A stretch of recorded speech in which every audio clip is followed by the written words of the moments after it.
First thing you want to do is remove your negative battery terminal. And that's going to ensure that nothing makes contact that is not supposed to make contact, because we're going to be disconnecting a bunch of wiring.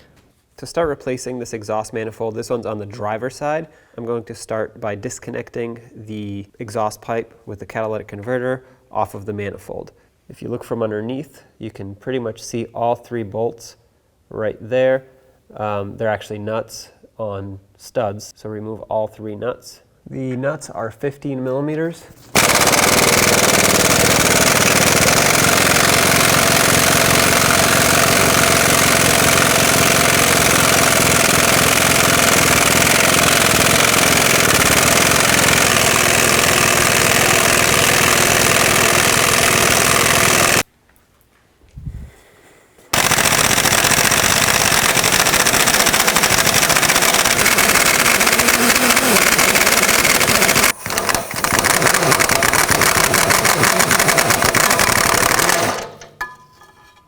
Okay, so as you can see, I had a lot of trouble taking it out. And what I ended up doing is I used this wrench to put over the stud and press down on the nut so that the nut can keep going down as I impact it off. That helps it follow the threads. So having learned from this bolt that I just removed, they're more stuck than I thought they were, so I'm going to heat this one up.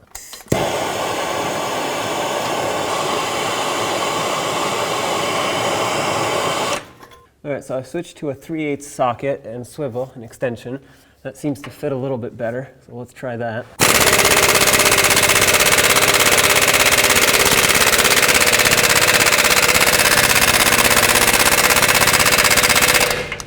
Bigger torches, more heat. It's important to have a direct flame onto the nut, because if you heat up the stud or the flange, you don't really accomplish anything. You want the nut to expand, not anything else.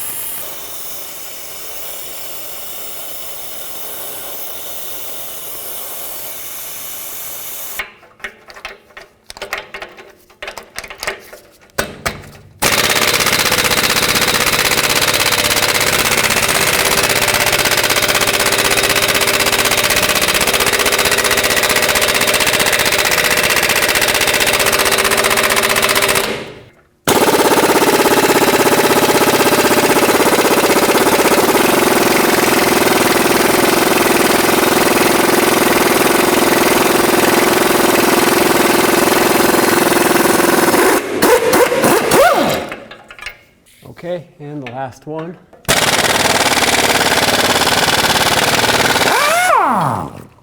Okay, that works too. So now that I took one nut off, stripped the other one, and broke the stud on the other nut, I can come up top and remove the manifold from up here. What I want to first do is get everything out of my way, so this harness is kind of in my way. To take this off, you can take a little pocket screwdriver and just insert it right here. And go ahead and separate that clip and pull the harness right out.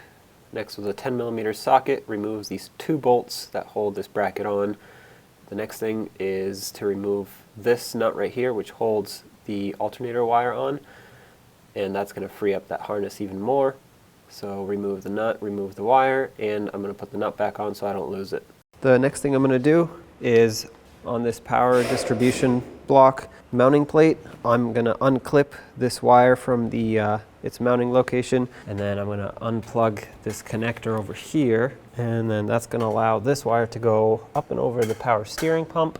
This one can get tucked behind here, and basically what you want to do is create as much room as possible right in this area here, so that when the manifold is unbolted you can pull it out this way.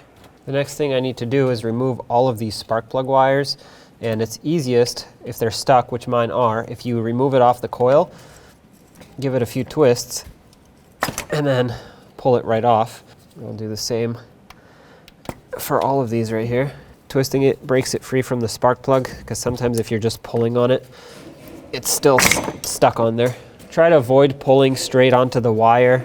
Try to pull onto this rubber grommet, because if you pull on the wire, you could break the wire off of the metal coupler in there.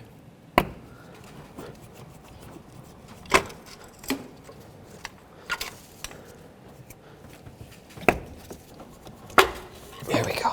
The next step is to remove all 13mm bolts that hold this manifold in place. I'm going to attempt to do these first ones with a pneumatic impact, and for the ones in the back where I can't get this pneumatic impact in, might have to do them by hand. And hopefully none of them break, because it is very common. If you can notice, that last one right there is either broken or somebody never put it back in.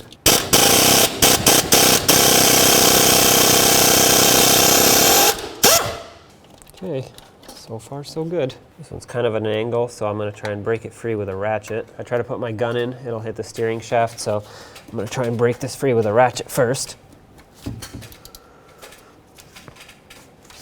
Okay, once it's broken free, I'll be able to use a swivel. All right.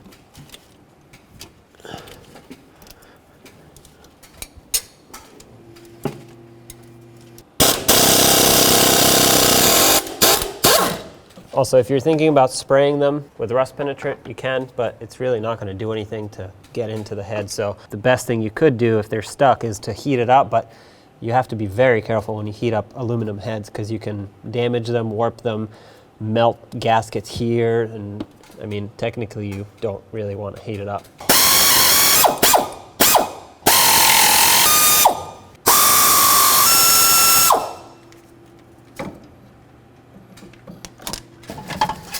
Wiggle it out of here.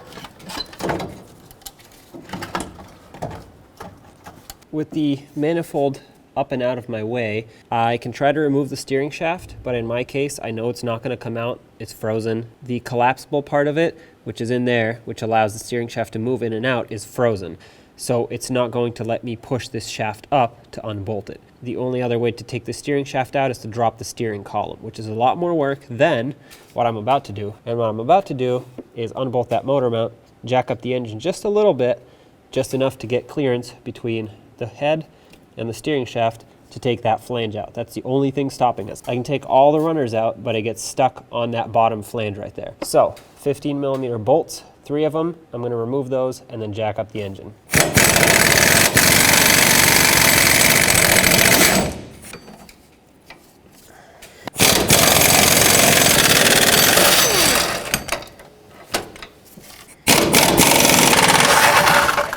So the next step for me is going to be jacking up the engine once those 3 bolts are out. I went right next to the oil pan, right next to the filter. There's a corner on the engine block right there where it meets the transmission, and right there is where I'm going to put my jack and then jack up the engine.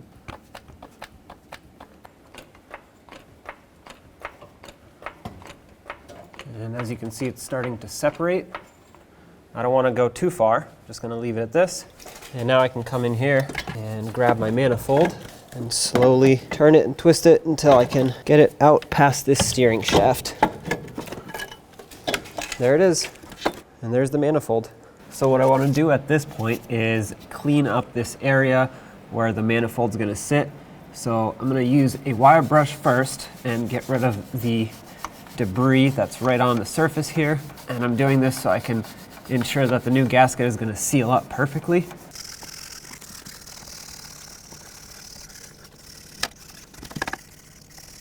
Before we move forward, you can install these studs in the car, or in the truck I guess, once the manifold's in, but I think it's easier to do it here.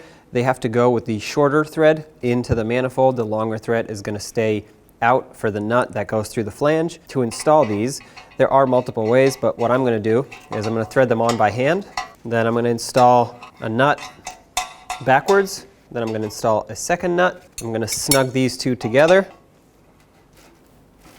Once these are snug, I can now spin the whole stud, and I can snug up the stud just a little bit. You don't have to go crazy tight on this, because once you mount it and the nut is on this side, it's going to put pressure on this side as well. You just want it snug so that it doesn't vibrate its way out. And do the same to all 3. All right, let's get the manifold in the car. If you look down at this exhaust pipe where the manifold connects onto, you'll see that it has a gasket. You're going to want to remove that because our new manifold comes with a new gasket. I used a pick, and then you're going to want to clean up this pipe a little bit to make sure that the new gasket is able to seat into place exactly the way it should. Otherwise, you're going to have an exhaust leak, and that's no good. I'm just going to use a blowgun and blow this debris here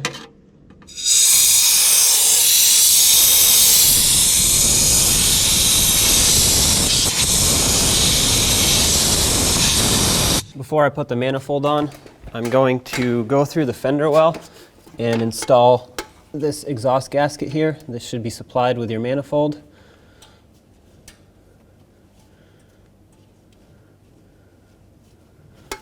Next, take the exhaust manifold and gently slide it into place. Take your manifold gasket. You can reuse the old one if you don't have a new one. Just inspect it. I've cleaned it up to make sure it's in good condition still. Obviously, if it's not, you want to replace it. I'm going to start in a couple bolts just so it can hold this gasket in place for me. And then this will also help me start these bolts as soon as it lines up with the engine.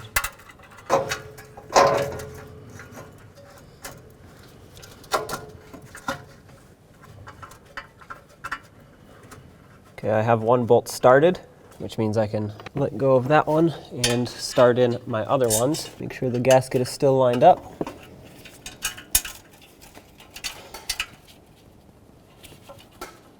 I recommend getting new hardware for this. That will ensure that these bolts are new and they won't break. Okay, I'm going to get these two closer. That will help me line everything up a little bit better. Okay, start in all your other ones.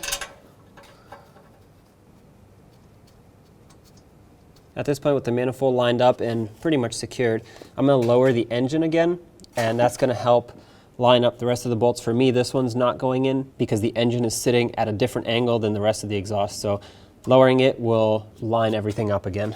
Go slow. All right, as you can see, everything moves freely now, which is perfect. When I removed this manifold, this bolt back there was broken, and I have removed the broken bolt by welding a nut onto it.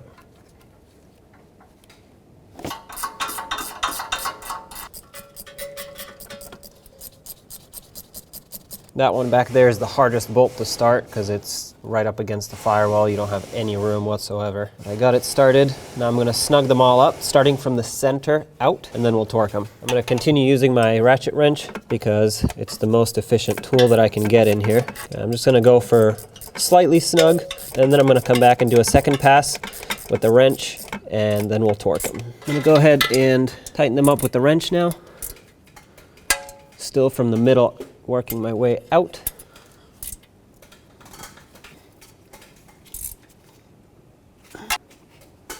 The torquing sequence for this is going to be 2 passes starting from the center bolts out.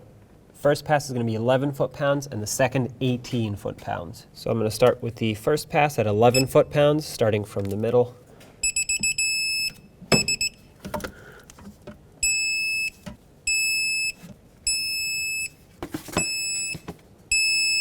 There's no way I'm going to be able to torque that last one with my torque wrench, so I'm just going to have to snug it with the wrench at the end. But now I'm going to do the second pass at 18 foot-pounds. Again, starting with the center and moving my way out.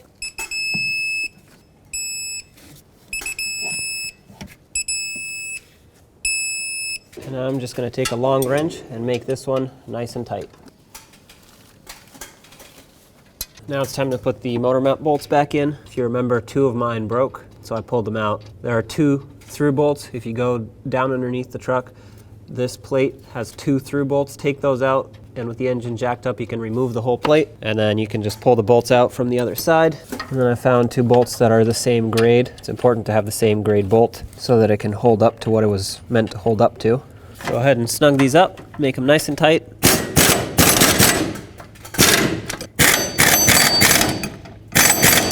Yes, I know those 2 washers are a little big, but it's better than no washer. Okay, that's nice and tight. Next, it's time to reattach all this wiring that's here. And right in there. So I'll re-secure this. And I'm going to take my 2 little bolts out here and then re-secure that bracket.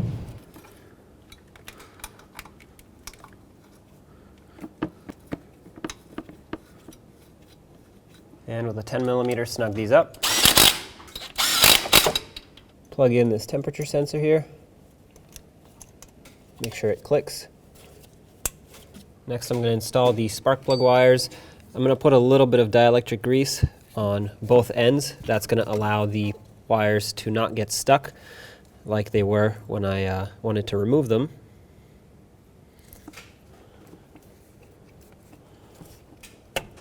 Make sure you press them all the way on. You can feel a click when they engage, both top and bottom.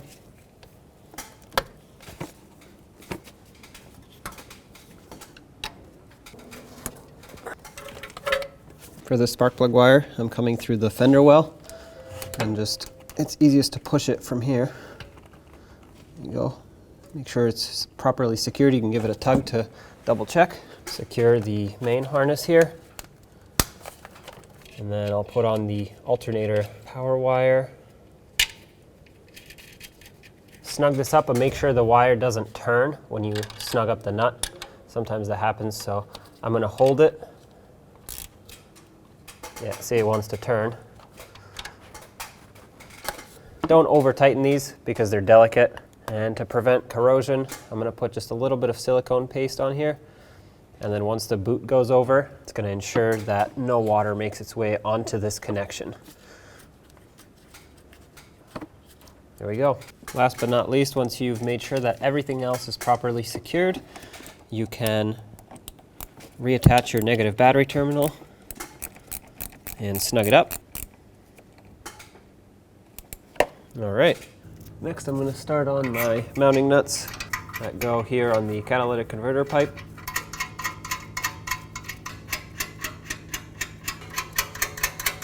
Go ahead and tighten them up.